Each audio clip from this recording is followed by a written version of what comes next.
اپنی پوجا کرنے کو پسند کیا ہے. سمجھا؟ جبھی تو، ورنہ اگر کوئی شخص جو ہے اس کے اپنی خواہش کو، ارادے کو کوئی دخل نہیں، وہ بری ہے، تو اس کو جہنم میں جانے کا کیا سوال. اور اسی واسطے دیکھا آپ نے، اللہ تو عالم الغیب والشہادہ ہے کہ یہ فتنہ گر ایسا فتنہ اٹھا سکتے ہیں.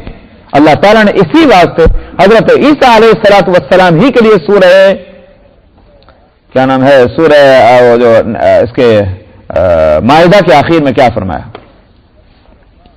وَإِذْ قَالَ اللَّهُ يَا عِيسَى ابْنَ مَرْيَمَ أَأَنْتَ قُلْتَ لِلنَّاسِ اتَّخِذُونِي وَأُمِّيَ إِلَٰهَيْنِ مِن دُونِ اللَّهِ. اس وقت کا ذکر کر دیجئے جب اللہ تعالیٰ فرمائیں گے اے عیسیٰ ابن مریم، تو نے لوگوں سے کہا تھا کہ مجھے اور میری ماں کی پوجا کرو اللہ کو چھوڑ کر. دیکھا آپ نے، اللہ میاں نے پہلے ہی اس کو ذکر کر دیا. قیامت میں ہوگا. کیوں؟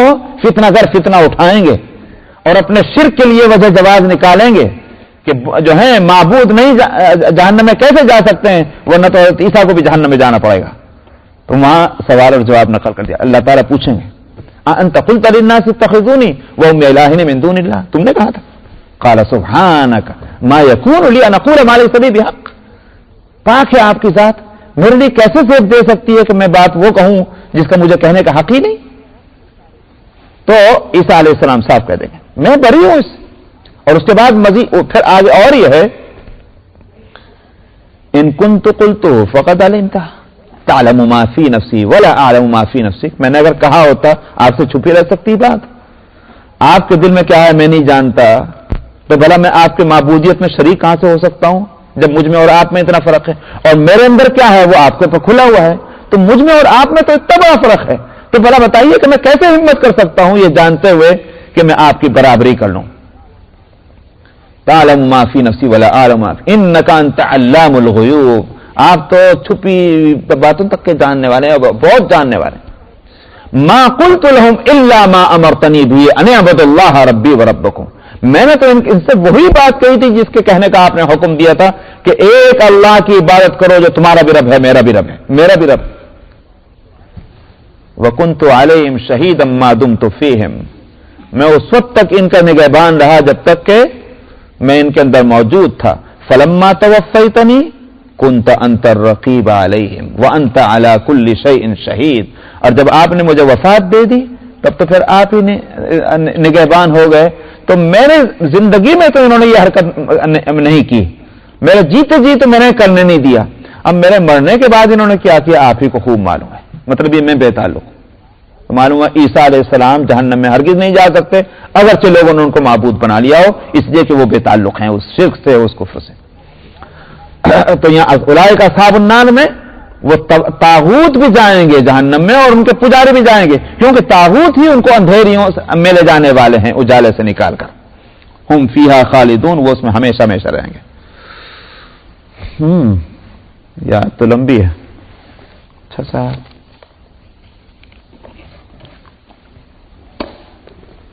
اَيَهْدِي الْقَوْمَ الظَّالِمِينَ أَوْ كَالَّذِي مَرَّ عَلَى قَرْيَةٍ وَهِيَ خَاوِيَةٌ عَلَى عُرُوشِهَا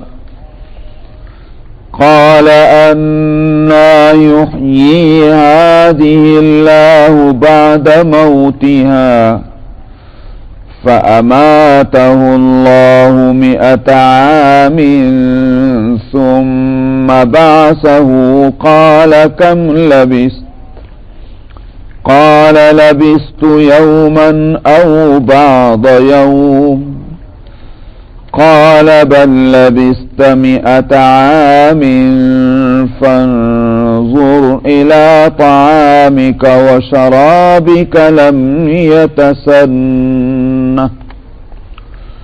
وَانظُرْ إِلَىٰ حِمَارِكَ وَلِنَجْعَلَكَ آيَةً لِّلنَّاسِ وَانظُرْ إِلَى الْعِظَامِ كيف ننشزها ثم نكسوها لحما فلما تبين له قال أعلم أن الله على كل شيء قدير وإذ قال إبراهيم رب أرني كيف تحيي الموتى قال أولم تؤمن قال بلى ولكن ليطمئن قلبي قال فخذ أربعة من الطير فصرهن إليك ثم اجعل على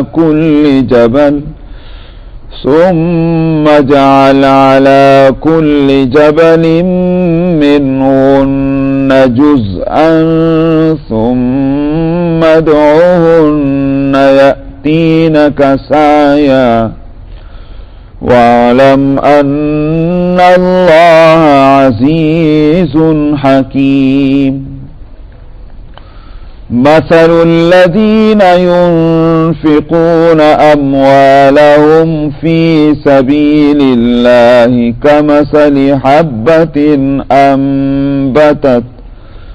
أنبتت 7 سنابل في كل سنبلة 100 حبة والله يضاعف لمن يشاء والله واسع عليم الذين ينفقون أموالهم في سبيل الله ثم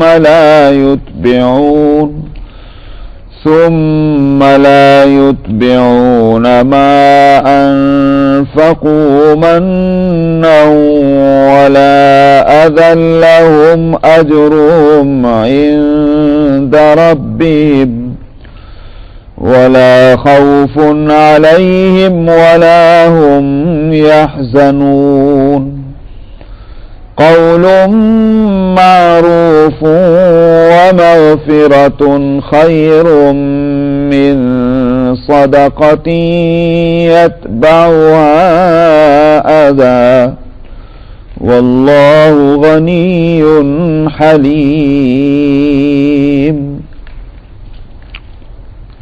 صدق اللہ العظیم.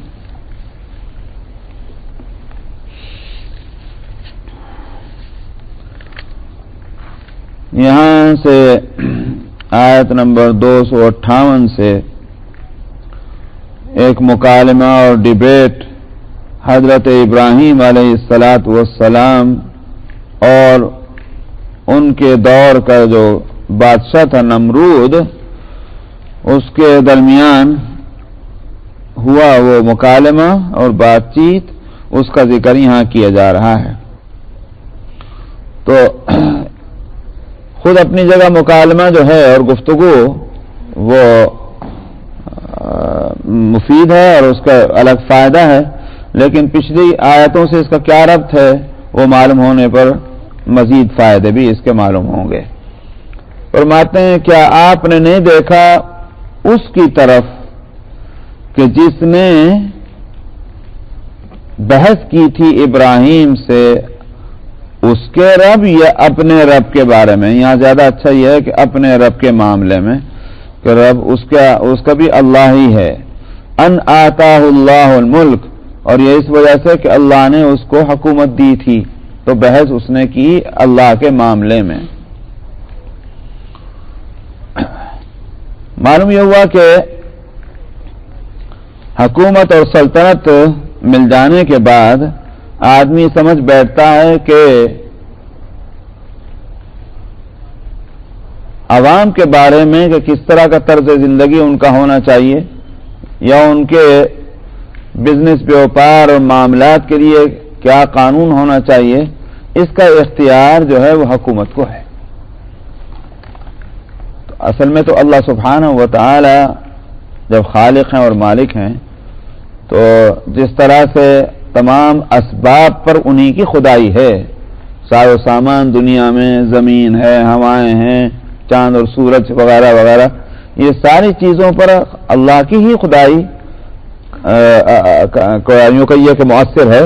تو ٹھیک اسی طرح سے انسانوں کے جو معاملات ہیں کہ ان کے لیے کیا قانون زندگی ہونا چاہیے، اس میں بھی تو اسی کی خدائی کی کار فرمائی ہوگی. لیکن جن لوگوں کو حکومت ملی انہوں نے ہمیشہ یہ خیال کیا اس کا فیصلہ کرنا ہمارے اختیار میں ہے، تو یہاں ہماری خدائی چلے گی، آسمان میں جو خدا ہے اس کی خدائی اس میں نہیں چل سکتی. یہ ہے وہ بنیادی بات، اور یہ غلطی کوئی پرانی نہیں ہے، آج بھی یہی صورتحال ہے کہ دنیا میں ہم ہیں اور ہم اپنے حالات کو جانتے ہیں، لہذا اپنے لیے قانون ہم خود بنا سکتے ہیں، لہذا ہم کو بنانا چاہیے. تو حالانکہ وہ قانون جو ہے وہ بھی اللہ ہی کو دینا ہے. کیوں؟ اس لیے کہ ہم کو پیدا کرنے والے وہ ہیں، اور جس دنیا میں ہم رہ رہے ہیں اس دنیا کے خالق اور مالک وہ ہیں، اور ہم کو ایک خاص مقصد کے لیے دنیا میں بھیجا گیا. جب یہ ساری بات انہی سے متعلق ہے تو انہی کو قانون بھی ہم کو دینا ہے. تو یہ بات جو ہے اس کو سمجھا نہیں گیا. اسی واسطے دوسرے لوگ جو غلطیاں کریں سو کریں ہی.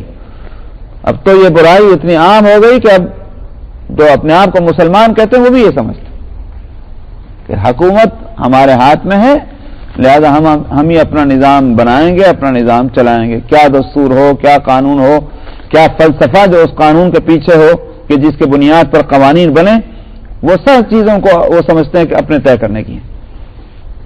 آپ دیکھ لیجئے کہ پاکستان میں بہت سن 70 یا 69 میں جب الیکشن کی تیاریاں ہوئیں تو وہاں کتنے لوگوں نے اسلام کا نام لیا تھا. 2-3 جماعتیں تھیں کہ جن کو آپ میلیٹنٹ کہہ لیجئے، فنڈامنٹلسٹ کہہ لیجئے کہ ہر وقت اسلام اسلام چیزیں. آج اس کو عیب سمجھ لیا گیا کہ ہر بات میں اسلام، ہر بات میں اسلام، یہ بات عیب ہے. جن لوگوں نے اسلام کے ساتھ سوشلزم کا نام لگایا تھا وہی جیتے اور انہی کو جتوایا گیا. معلوم ہوا کہ اسلام جو ہے وہ بھی ہم کو چاہیے، مگر وہ ایک حد تک. مسجد میں نماز پڑھنے چلے جاؤ تو ٹھیک ہے، یہاں تک اسلام ہے، سمجھا. لیکن یہ کہ عدالت میں نظام، کورٹ کا نظام کیا ہوگا، پارلیمنٹ کا نظام کیا ہوگا، دستور اور قوانین کیسے بنیں گے، اس کا تعلق اسلام سے نہیں، اس میں ہم سوشلزم لائیں گے. سمجھا. یہ تھی وہ بات، اور لوگوں نے اس کو قبول کیا.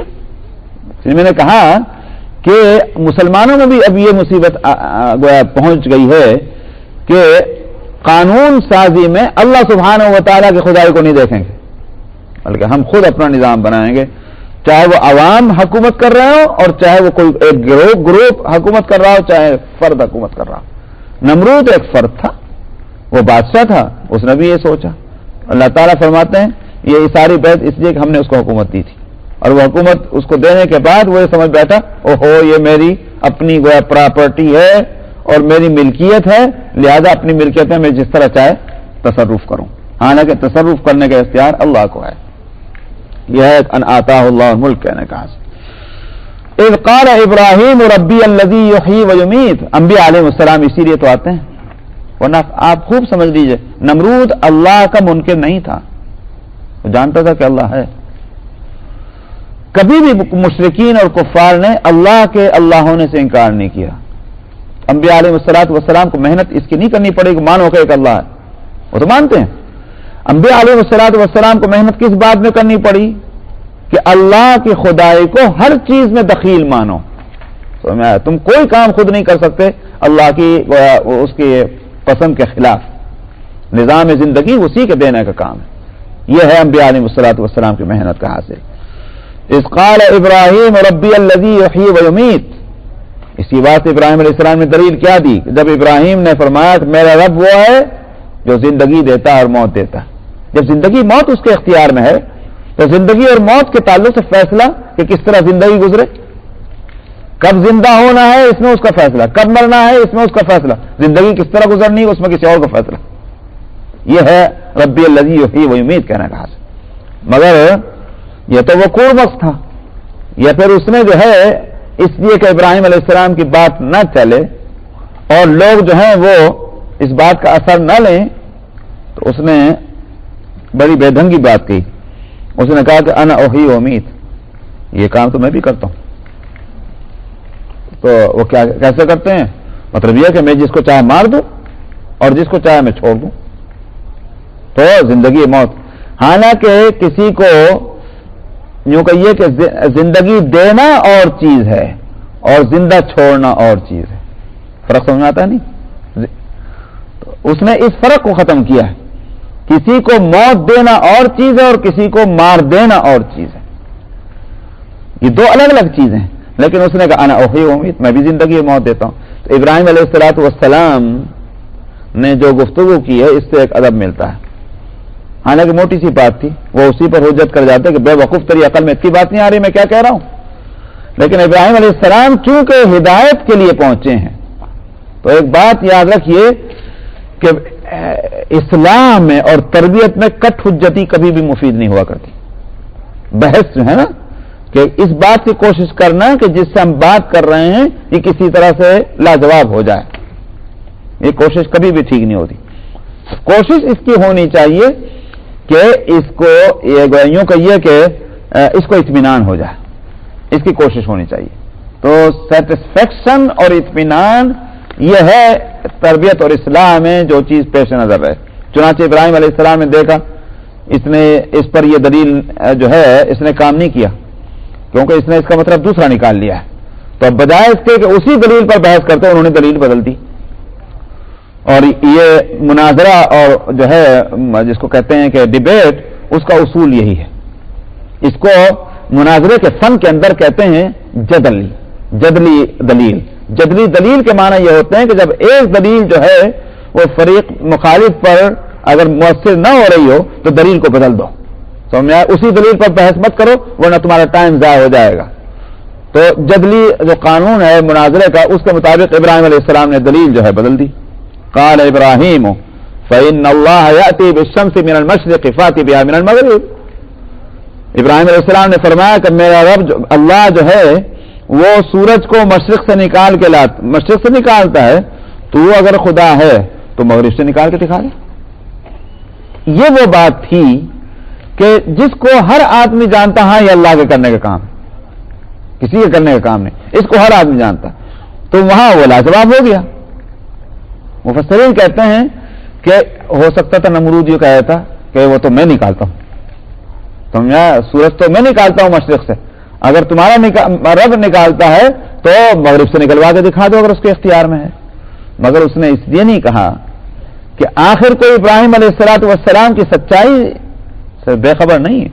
نبی جو ہیں وہ با کردار ہوتے ہیں، ان کی شکل اور صورت اور ان کا کردار، ان کا اٹھنا اور بیٹھنا یہ خود آدمی کو پہلی نظر میں بتا دیتا ہے کہ یہ صاحب حق ہے. اس لیے نمرود نے سمجھا خدا تو ہے، خدا کو مانتا تھا، اور یہ جو ہے اپنے کردار کے لحاظ سے آدمی سچے ہیں، یہ با کردار ہیں.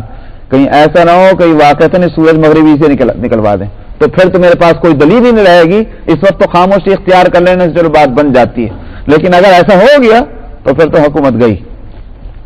اس لیے اس نے وہ نئی بات کہی. فَبُهِتَ الَّذِي كَفَرَ، تو کافر جو ہے مبہوت ہو کر رہ گیا اس دلیل کے مقابلے میں، یعنی لاجواب ہو گیا.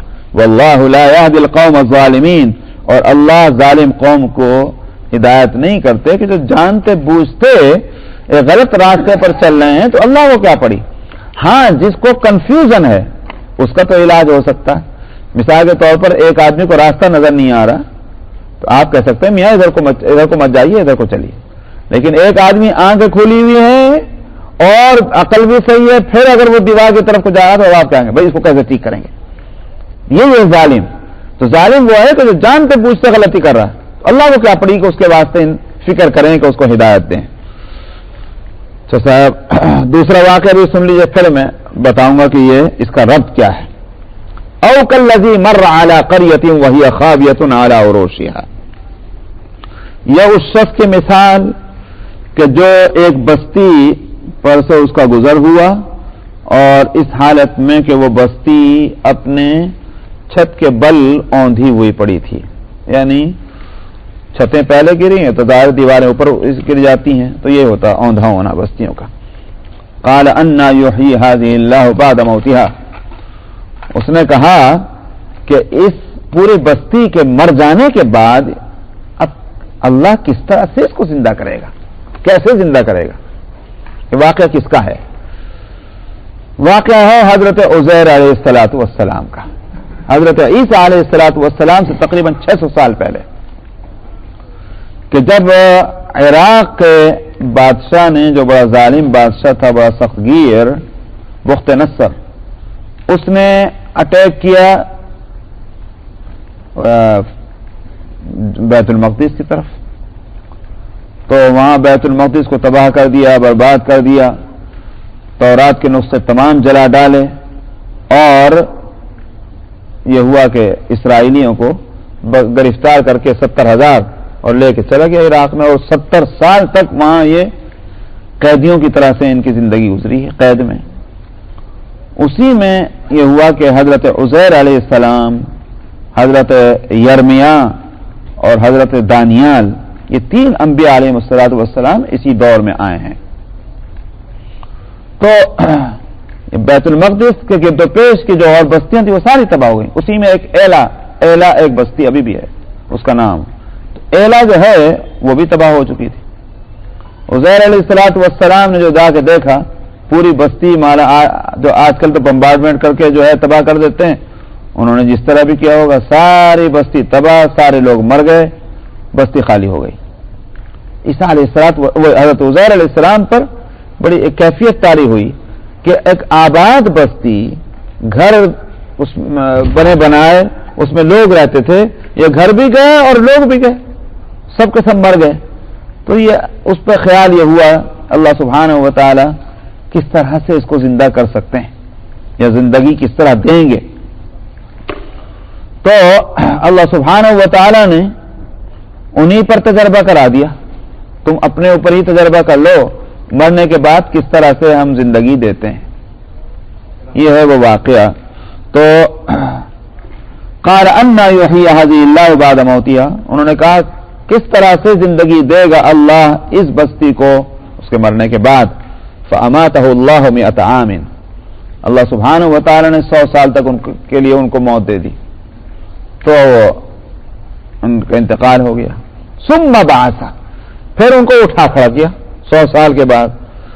اب اس کے بعد ان سے پوچھا قال کم لبثت، تم اس حالت میں کہ جس کا تم کو شعور نہیں ہے، جو بھی حالت گزری ہے تم پر، کتنے عرصے رہے اس حالت میں؟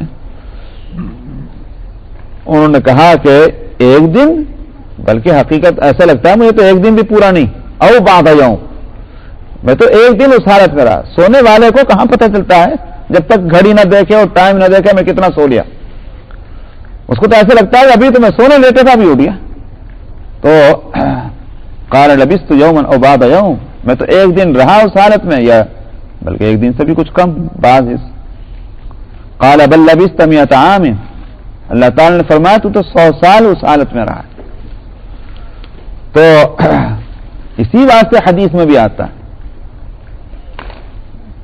قیامت کے دن جب وہ اٹھیں گے تو ان سے پوچھا جائے گا کتنے دن تم اس حالت میں رہے ہو، یا وہ دنیا میں رہے ہو، کتنے دن تم دنیا میں رہے ہو؟ تو وہ کہیں گے کہ دنیا میں کتنے دن، کیا مطلب؟ ہمیں تو ایسا لگا جیسے گھر کے ایک دروازے سے گھسے دوسرے دروازے سے نکل کے آ گئے، حالانکہ یہ 1000 سال کا یہ ٹائم ہے، لیکن وہ قیامت میں جب اٹھیں گے تو ایسا لگے تمہارا وہ سارا خواب تھا، سارا سونے میں جس طرح سے گزر جاتا ہے اس طرح سے گزر گیا وہ وقت۔ تو وہ 100 سال کا وقت ایسا گزرا جیسے 1 دن یا دن کا بھی ایک حصہ۔ اللہ تعالیٰ نے فرمایا کہ بل لبثت 100 عام، بلکہ تم 100 سال تک ٹھہرے رہے ہو۔ اب 100 سال کے بعد کا اٹھنا بھی دیکھو، اور دوسری بات کیا، فانظر الی طعامک و شرابک، سفر میں تھے تو سفر میں توشہ ساتھ میں تھا، کھانے کی چیز بھی تھی، پینے کی چیز بھی تھی، تو کھانے اور پینے کی چیز کو رہنا چاہیے۔ فانظر الی طعامک و شرابک لم یتسنہ، اب اپنے کھانے اور پینے کو دیکھ، سڑی نہیں ہے، ان میں سے کوئی چیز خراب نہیں ہوئی، جیسی تھی ویسے کے ویسے رکھی۔ وانظر الی حمارک، اور جس گدھے پہ تم سوار ہو کے یہ سفر کر رہے تھے ذرا اپنے اس گدھے کو بھی دیکھو۔ وانظر الی حمارک، دیکھو اپنے گدھے کو، اور ولنجعلک آیۃ للناس، اور تاکہ ہم بنا دیں آپ کو ایک نشانی لوگوں کے واسطے، کہ لوگ بھی آپ کو دیکھ کر کے اور یہ سارا کرشمہ آپ سے سن کر کے اور اللہ کی اس قدرت کو سمجھیں کہ کس طرح سے مردوں کو زندہ کریں گے. تو وانظر الی العظام، اب گدھے کی ان ہڈیوں کو دیکھو، وہ سارے ہڈیاں بن چکی تھی اور وہ ہڈیاں بھی کس طرح سے بکھر گئیں. 100 سال کا عرصہ تو بہت ہوتا ہے کہ اس کی کھال گئی، اس کا گوشت گیا، ہڈیاں رہ گئیں اور ہواؤں نے ان ہڈیوں کو بھی ادھر ادھر کر دیا. فرمایا وانظر الی العظام، اب ذرا ہڈیوں کو تم دیکھو، کیف ننشزوہا، اب ہم ان کو کس طرح سے اٹھاتے ہیں. یہ ننشزوہا 2 قراتیں ہیں اس میں ہیں، ننشزو زا کے ساتھ اور را کے ساتھ بھی. میں 2 قراتیں بتانے کا مطلب یہ نہیں کہ آپ بھی یہ تجربہ کرنا شروع کر دیں کہ دونوں طرح پڑھیں، بلکہ جو قرات آپ پڑھتے ہیں اس میں ننشزوہا ہی ہے، لیکن وہ دوسرے امام کی قرات میں ہے ننشروہا. ننشزوہا کے معنی جو ہیں نشز ینشزو، اس کے معنی آتے ہیں اٹھانے کے، حقیقی معنی. مجازی معنی اس کے زندہ کر دینے کے ہیں، اور ننشروہا کے معنی زندگی دینا، حقیقی معنی اس کے زندہ کرنے. اسی واسطے نشر آپ کس کو کہیں گے؟ حشر. نشر، وہ نشر جو ہے وہ اصل میں زندہ ہونا ہی ہے، اور حشر کا مطلب جمع ہونا ہے. تو ان کو زندگی ملے گی اور تب کہیں وہ ایک میدان میں ان کو جمع کر دیا جائے گا. تو نشر کے معنی ہے زندہ کرنے کے. اس واسطے حاصل دونوں کا ایک ہی نکلے گا. ننشزوہا اس صورت میں مجازی معنی زندگی دینے کے ہیں، اور ننشروہا پڑھنے میں حقیقی معنی زندگی دینے کے ہیں، کہ ہم کس طرح سے اس کو اٹھا دیتے ہیں ان ہڈیوں کو.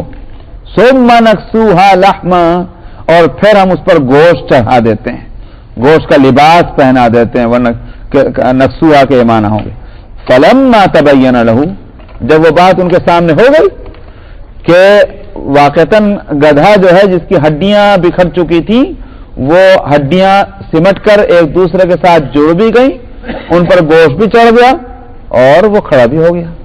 فلما تبین لہ، جب یہ بات ان کے سامنے ہوئی، قال اعلم ان اللہ علی کل شیء قدیر، تو انہوں نے کہا کہ میں تو جانتا ہوں کہ اللہ ہر چیز پر قدرت رکھتے ہیں.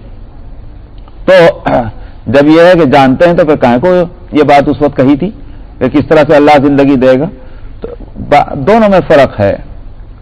جاننا پہلے جو تھا اس کو کہا جائے گا ایمان، یا یوں کہ یہ دوسرے لفظوں میں کہ ایک تھا علم یقین اور اب ان کو حاصل ہو گیا حق الیقین. علم یقین جو ہے وہ انسان اپنے دیکھنے کے علاوہ کسی بھی اور ذریعے سے جو علم حاصل ہوتا ہے اس کو علم یقین کہتے ہیں. مثال کے طور پر ایک آدمی باہر بول رہا ہے اس طرف دیوار کے پیچھے، ہم نے اس کی آواز سنی اور ہم نے کہا یہ تو فلاں آدمی ہے، فلاں آدمی بات کر رہا ہے، اس کو علم یقین کہیں گے. اور اگر وہ آدمی سامنے آ جائے یا ہم وہاں جا کر اس کو اپنی آنکھ سے دیکھ لیں، اس کو جو ہے وہ عین الیقین اور کہا جائے گا، یہ عین الیقین ہے. اور پھر اس میں بھی چونکہ دھوکے کا امکان ہے، بھائی ہو سکتا ہے کہ ایک چیز جو آنکھوں سے نظر آ رہی ہے وہ نہ ہو کہ جو آدمی سمجھ رہا ہے دیکھنے کے بعد. اسی بات جس کو خطا کہتے ہیں. ایک شکار نے بندوق لیے ہوئے ہاتھ میں ہے اور اس نے دیکھا کوئی چیز حرکت کر رہی، اس نے کہا جانور ہے، مار دیا. اب جو قریب جا کے دیکھا رہے وہ تو جانور نہیں، وہ تو آدمی تھا. سمجھ میں آیا؟ تو دیکھ رہا تھا نا، تو معلوم ہے دیکھنے میں بھی خطا ہو سکتی. تو اسی واسطے عین الیقین سے بڑھ کر جو ہے وہ ہے پھر حق الیقین. تو اسی واسطے موت کو قرآن شریف میں حق الیقین کہا ہے. حتی اتانا وہ جو ہے حق الیقین کا لفظ اسی لیے کہا کہ اب اس کے بعد تو ساری چیزیں بالکل سامنے آ جاتی ہیں، اب دھوکہ کھانے کا کوئی مطلب ہی نہیں رہا. تو یہاں نبی کو حضرت عزیر علیہ السلام ان کو علم الیقین تو پہلے سے تھا کہ اللہ سبحانہ و تعالی زندگی دیں گے مرنے کے بعد، ورنہ تو ایمان نہیں اگر یہ بات نہ مانے تو.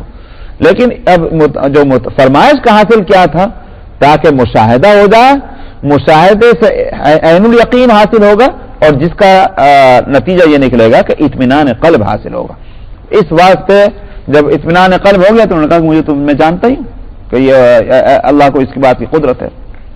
یہاں اللہ سبحانہ و تعالی نے یوں کہیے کہ دنیا کے نظام کے لحاظ سے بالکل اس کو الٹ دیا. اس سسٹم کو دنیا میں کھانا جلدی خراب ہوتا ہے اور کوئی جاندار چیز دیر میں مرتی. سمجھا؟ گدھے کو جو ہے وہ ہو سکتا تھا کہ وہ بعد میں مرتا یا نہ مرتا، لیکن کھانے کو تو جلدی خراب ہو جانا چاہیے تھا، اس لیے کہ اس کی لائف کم ہوتی ہے بنسبت جاندار چیز کے کہ انسان ہو یا گدھا ہو یا کوئی اور ہو. کھانے کی عمر کم ہوتی ہے، لیکن اللہ تعالیٰ نے کیا دکھا دیا، جس کی عمر زیادہ ہوتی ہے وہ جلد وہ دیکھ لو کہ اس کا کس طرح سے ناس ہو گیا، اور جس کی کوئی لائف اور کوئی زندگی نہیں ہوتی وہ دیکھ لو ہم نے کس طرح سے اپنے قدرتی تھرماس کے اندر اس کو محفوظ کر دیا۔ تو اللہ کو اپنی قدرت بتلانی تھی، وہ بتلائی۔ صاحب آگے ابراہیم علیہ السلام کا ایک واقعہ اور آ رہا ہے، میں بیچ میں اس کو روک کر کے یہ بتلاؤں کہ اس میں کیا چیز بتلانی ہے۔ ایک تو سیدھی بات کیا معلوم ہو رہی، اللہ سبحانہ و تعالیٰ کی عظیم الشان قدرت، اللہ کی وحدانیت، دو چیزیں سامنے آئیں۔ ایک تو یہ کہ خدا کی خدائی ہر چیز پر کار فرما ہے، چاند اور سورج کے نکلنے ہی پر نہیں بلکہ یہ کہ انسانوں کے نظام زندگی پر بھی خدا کی خدائی کار فرمائے۔ یہ تو جو ابراہیم اور علیہ السلام اور نمرود کا جو مکالمہ تھا اس کو تو وہاں سے سمجھایا گیا۔ دوسرے واقعے سے اللہ سبحانہ و تعالیٰ کی قدرت کس طرح سے مر کر اور سب مر جائیں گے اور قیامت میں کس طرح زندگی دیں گے اس کا ایک تجربہ کرایا گیا۔ یہ بات اس لیے ہوئی کہ آیت جو گزر چکی ہے پہلے کہ یا ایھا الذین آمنوا انفقوا مما رزقناکم من قبل ان یأتی یوم لا بیع فیہ ولا خلۃ ولا شفاعۃ، تو قیامت کا ذکر آیا کہ اس دن کے آنے سے پہلے خرچ کر لو۔ تو اس دن کیا ہوگا؟ اس دن سب مردہ زندہ ہو کر اٹھ جائیں گے۔ یہ بات سمجھ میں نہیں آتی تھی کہ یہ انسان جو ہے وہ مرنے کے بعد جب اس کے جسم کے اجزاء جو ہیں منتشر ہو جاتے ہیں، تو ہوائیں ان کو بکھیر دیتی ہیں، مٹی میں مل جاتا اور مٹی کے ذرے جو ہیں وہ اڑ جاتے ہیں، تو پھر یہ کس طرح سے دوبارہ زندہ ہوگا؟ وہ تو منتشر ہو چکا۔ ایک چیز جو ہے وہ اگر ایک ہی جگہ پر رہے اس کو اٹھا دینا تو سمجھ میں آتا ہے، لیکن جب یہ بکھر کر کے اور کہیں سے کہیں پہنچ گیا اب اس کو کیسے زندہ کیا جائے گا؟ یہ بات سمجھ میں نہیں آتی۔ حالانکہ یوں سمجھنا چاہیے کہ آپ کو جو وجود ملا ہے ہر انسان کو وہ کس طرح ملا ہے؟ وہ بھی تو اسی زمین کے اجزاء ہیں جو منتشر تھے۔ اس واسطے کہ بھئی نطفہ کیسے بنا؟ نطفہ بنا غذا سے، غذا کیسے بنی؟ ظاہر ہے کہ زمین کے اجزاء سے، کھیتیاں ہیں وغیرہ وغیرہ وغیرہ، یہ ساری چیزیں زمین کے اجزاء ہیں۔ کہاں سے، کہیں چائنا سے کوئی چیز آ رہی، کوئی انڈیا سے آ رہی ہے تو کوئی برما سے آ رہی ہے، اور کوئی اسی ملک ہیں تو کچھ یورپ کی، وہ ساری چیزیں اکٹھی ہو کر ہماری غذائیں بن رہی، اس میں ان ساری دنیا کے تمام حصوں کے اجزاء شامل ہیں کہ نہیں؟ ان غذاؤں سے وہ مادہ تیار ہوتا ہے کہ جس سے کہ اولاد پیدا ہوتی ہے۔ تو معلوم ہوا کہ اس انسان کو زندگی دینے میں زمین کے منتشر اجزاء کو اکٹھا کیا گیا۔ تو صاحب موت کے بعد ہوتا ہے ٹھیک ہے، جسم کے اجزاء پھر زمین میں مل کر بکھر گئے۔ تو اگر پہلی مرتبہ یہ تجربہ ہو چکا ہے کہ منتشر اجزاء کو یکجا کیا گیا، انہی پھر منتشر اجزاء کو دوبارہ اکٹھا کرنا کیسے مشکل ہوگا؟ اسی بات سے قرآن شریف میں کہا گیا کما خلقناکم اول مرہ، جس طرح سے ہم نے تم کو پہلی مرتبہ پیدا کیا، نعیدکم، اسی طرح سے ہم تم کو دوبارہ لوٹا کے لے آئیں گے۔ تو یہ نقطہ سمجھانا ہے جگہ جگہ قرآن شریف میں۔ دوسری بات یہ ہے کہ لا اکراہ فی الدین جو ہے، آیت گزر چکی نا آیت الکرسی کے بعد، لا اکراہ فی الدین، دین کے معاملے میں زور زبردستی نہیں ہے۔ یہاں اس واقعے سے جو ابراہیم علیہ السلام کا جو واقعہ ہے اس میں، اور اسی طرح سے جو مر علی قریۃ، اس میں وہ یوں کہیے کہ اس طرف بھی اشارہ ہے کہ زور زبردستی اسلام سے ہٹانے میں تو کی گئی ہے، حکومتوں نے، بادشاہوں نے دنیا کو مجبور تو کیا ہے کہ اسلام سے ہٹیں لوگ، لیکن اسلام کے لیے زور زبردستی کبھی نہیں ہوئی ہے۔ نمرود بھی اپنا جبر دکھا رہا ہے اسلام سے ہٹانے کے لیے، اور اسی طرح سے حضرت عزیر علیہ السلام کے زمانے میں بھی کیا ہوا کہ عراق کے بادشاہ نے آ کر کے ان اسرائیلیوں کو تباہ برباد کیا، تو اور بیت المقدس کو اسی طرح سے تباہ کیا۔ تو معلوم ہے اسلام کے خلاف طاقتیں استعمال ہوئی ہیں، اسلام نے کبھی طاقت استعمال نہیں کی ہے۔ لا اکراہ فی الدین کے لیے گوئیوں کا یہ کہ ایک طرح کی تاریخی طور پر ایک ثبوت اس کا مل جاتا ہے۔ اور تیسری بات یہ ہے کہ اس میں دو کردار پیش کرنے، ایک حضرت ابراہیم، حضرت عزیر علیہ السلام ہیں، اور دوسری طرف نمرود ہیں، تاکہ قرآن شریف کی ان آیتوں، قرآن شریف کے پڑھنے والے سمجھیں کہ بھئی کون سا کردار ہم کو اختیار کرنا چاہیے، انبیاء علیہ السلام کا یا ان کے مقابلے میں آنے والوں کا۔ وَإِذْ قَالَ إِبْرَاهِيمُ رَبِّ أَرِنِي كَيْفَ تُحْيِي الْمَوْتَى، اور اس کا بھی ذکر کیجئے کہ جب ابراہیم نے کہا خداوندہ مجھے دکھلا دیجئے آپ مردوں کو کیسے زندہ کریں گے، اللہ تعالیٰ نے فرمایا اولم تؤمن، کیا تمہیں ایمان نہیں ہے، یقین نہیں ہے؟ اللہ تعالیٰ کو تو معلوم ہے، میں نے پہلے بھی بتایا تھا شاید کبھی نقل کرتے ہوئے، اللہ کو تو معلوم ہے، مگر بعد میں لوگ نے یہ خیال کر بیٹھے کہ ابراہیم علیہ الصلوۃ والسلام نے سوال اس لیے کیا کہ ان کو یقین نہیں تھا کہ اللہ مردوں کو زندہ کر سکیں گے، اس لیے اللہ تعالیٰ نے سوال کیا اولم تؤمن، کیا تمہیں ایمان نہیں ہے؟ قال بلا، انہوں نے ابراہیم علیہ السلام نے فرمایا کیوں نہیں، ولکن لیطمئن قلبی، لیکن میں فرمائش اس لیے کر رہا ہوں تاکہ مجھے میرے دل کو اطمینان ہو جائے۔ جس چیز کی خبر پہنچتی ہے انسان کی سائیکالوجی جو ہے وہ یہ ہے کہ اس کی کھود کھرید کرنا چاہتا ہے، سمجھ میں آیا؟ جو خاص طور پر انوکھی چیز ہو، تو جو چیز نہیں معلوم ہے اس کا تھوڑا سا حصہ جب معلوم ہوتا ہے تو آدمی چاہتا ہے پورا حصہ اس کا معلوم ہونا چاہیے تفصیل سے، یہ انسان کی طبیعت ہے۔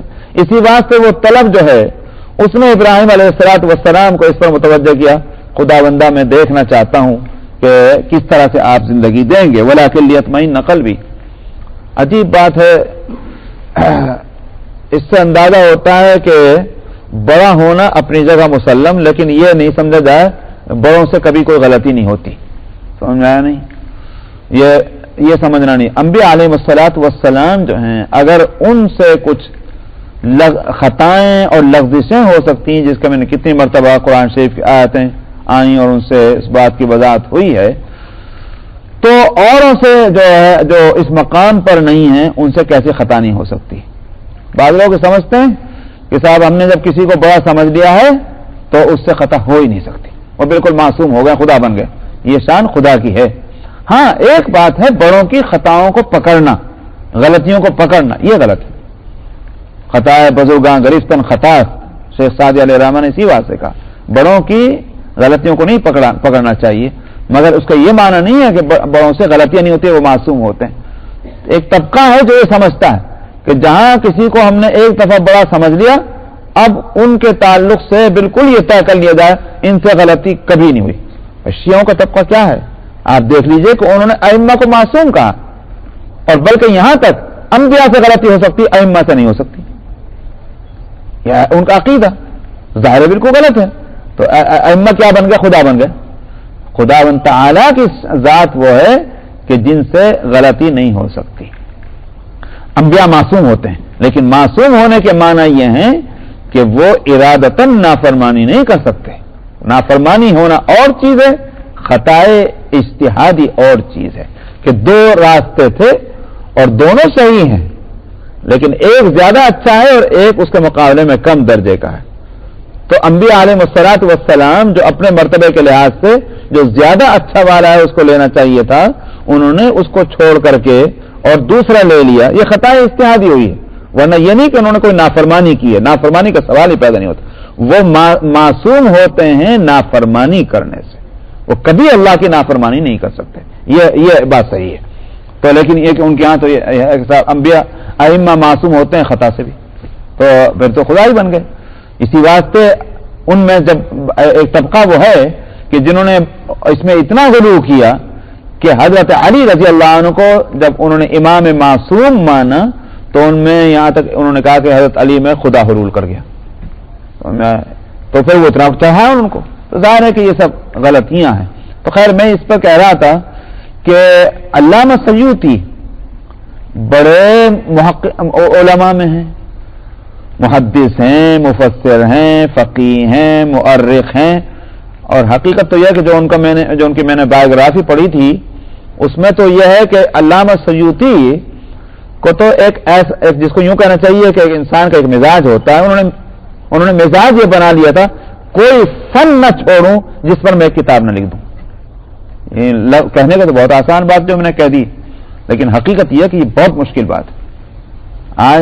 آپ دیکھ لیں کہ بھائی آدمی سے تو ایک ہی فیلڈ میں ماہر بننا مشکل ہے، اس کے بھی اتنے ڈپارٹمنٹ بنا دیے جاتے ہیں، اتنے اس کی برانچز بنا دی جاتی ہیں اسپیشلائزیشن کے واسطے، چاہے کہ مختلف فیلڈ کے اندر آدمی ماہر ہو، اور مختلف کو بھی چھوڑ دیجئے تمام علوم کے اندر ساری فیلڈ میں، یہ تو بڑی عجیب بات ہے۔ لیکن یہ کہ ان علماء نے واقعی عجیب کام کیے، تو تو علامہ سیوطی نے ہر فن کے اندر کتاب لکھنے کی کوشش کی، نہ فن قراءت چھوڑا، نہ فن تجوید چھوڑا، نہ فن اسماء الرجال چھوڑا، نہ فن حدیث چھوڑا، نہ فقہ چھوڑا، نہ حدیث تفسیر چھوڑی، ہر ایک اندر. اور بعض تو ایسے نہیں کہ میں چھوٹے 2-4 ورق کے پمفلیٹ لکھے، بعض فنون کے اندر تو والیم کی والیم ہے. کس طرح وہ آدمی کب لکھتا ہوگا نہیں معلوم، آپ ذرا اس کا تصور. اور یہ بھی نہیں کوئی اکیڈمی ہے صاحب، اس کے انچارج ہیں، اکیڈمی پورا کام کر رہی ہے. سمجھ میں آیا؟ کمپیوٹر کا زمانہ بھی نہیں، ہاتھ سے لکھا کرتے. یہ سارا اپنے ہاتھ سے لکھی جانے والی کتابیں تھیں. تو واقعہ ہے کہ بڑے اونچے درجے کے ہیں، لیکن انہوں نے یہاں یہ لکھ دیا ہے کہ یہ قلبی جو تھے وہ ایک دوست تھے حضرت ابراہیم علیہ السلام کے، قلبی. تو انہوں نے یہ کہا کہ میرا تو ایمان ہے، مگر میں قلبی کے اطمینان کے واسطے جو ہے میں آپ سے فرمائش کر رہا ہوں. حالانکہ قلبی سے جو ہے قلب دل کو کہتے ہیں، اور یا سے یا متکلم کے لیے ہے تاکہ میرے دل کا اطمینان ہو. سب کے سب یہ بات لکھ رہے ہیں، مگر انہوں نے یہ خطا کی ہے. وَلَكِنْ لِيَطْمَئِنَّ قَلْبِي قَالَ فَخُذْ أَرْبَعَةً مِّنَ الطَّيْرِ.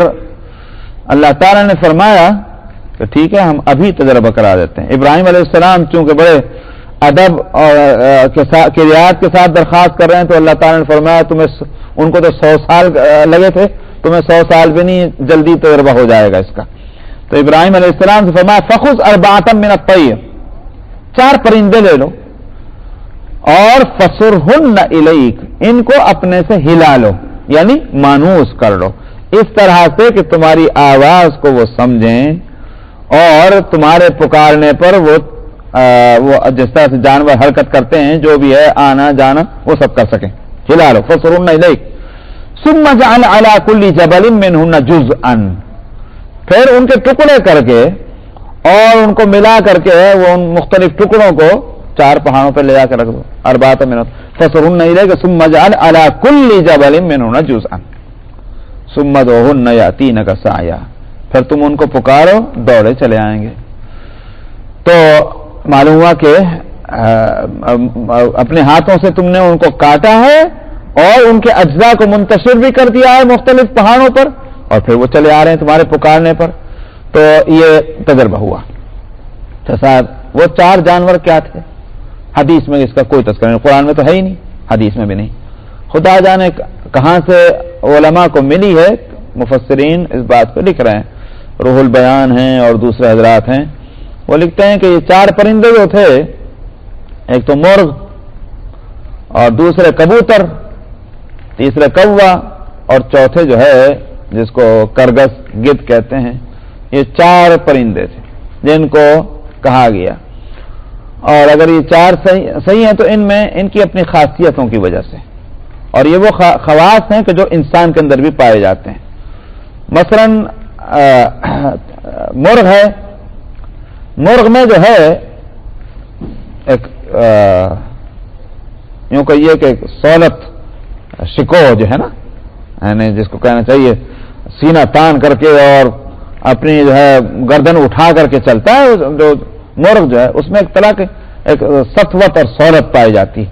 اور ساتھ کے ساتھ اس میں جو ہے وہ شہوانی جو ہے جذبہ اور جانوروں کی نسبت زیادہ ہوتا ہے مرغ کے اندر. تو یہ ہے اس میں. اور کبوتر کے اندر جو ہے سرعت رفتار ہے، تیز رفتاری. کبوتر بہت تیز دوڑتا ہے، اڑتا ہے. اور اسی طرح سے جہاں تک کوا جو ہے، کوے میں خست اور حرص زیادہ ہوتی. ایک ٹکڑا منہ میں ہوگا، دوسرا نظر آ جائے گا، اس کو اٹھانے کی کوشش کرے گا. یہ حرص ہے اس کے اندر، اور بڑی خست ہے کہ اگر 2 ٹکڑے یا زیادہ اس کے پاس ہیں تو یہ نہیں چاہے گا کہ دوسرا بھی اس میں اگوائیوں کا یہ کہ شرکت کر لے. یہ بالکل نہیں ہوگا. اپنا جو اس نے لیا ہے وہ کتنا بھی ہو، وہ چاہے گا کہ یہ اس میں کوئی دوسرا شریک نہ ہو. تو کوے کے اندر خست اور دنات ہوتی ہے اور حرص ہوتی ہے. اور گدھ کے اندر جو کرگس ہے اس میں بلند، وہ کیا بولتے ہیں، بلند پروازی ہوتی ہے، بلندی سے اڑتا ہے وہ. یہ ہے وہ ساری چیزیں. انسان میں بھی یہ خواص پائے جاتے ہیں. حاصل یہ اشارہ اس طرف ہے کہ اگر انسان ان چیزوں کو کنٹرول کر لے تو اس کے لیے بڑی کامیابی ہوتی ہے. تو بہرحال یہ 4 پرندوں کا تجربہ اللہ سبحانہ و تعالی نے کیا. کہاں گئی آیت؟ وَعَلَمْ أَنَّ ثُمَّ ادْعُوهُنَّ يَأْتِينَكَ سَعْيًا، پھر ان کو پکار دوڑ کے آ جائیں گے. حالانکہ پرندے تھے، وہ اڑ کے آ سکتے تھے، لیکن اگر وہ کے آتے تو معلوم ہے کون سا پرندہ آیا، سمجھ میں آیا کدھر کو چلا گیا تھا، کہاں سے آیا. دوڑ کر آنے کے معنی یہ ہے کہ تاکہ تمہارا سمجھنے میں دقت نہ ہو یہ وہی پرندہ ہے کہ جس کو تم نے کاٹ کر کے اس کے ٹکڑے رکھے تھے. وَعَلَمْ أَنَّ اللَّهَ عَزِيزٌ حَكِيمٌ، اور خوب جان لو اس بات کو کہ اللہ غالب ہے ہر چیز پر اور حکیم ہے، حکمت والے ان کے فیصلے ہوتے ہیں. 261 اعوذ باللہ من الشیطان الرجیم بسم اللہ الرحمن الرحیم مثل الذین ينفقون اموالهم في سبيل الله كمثل حبة أنبتت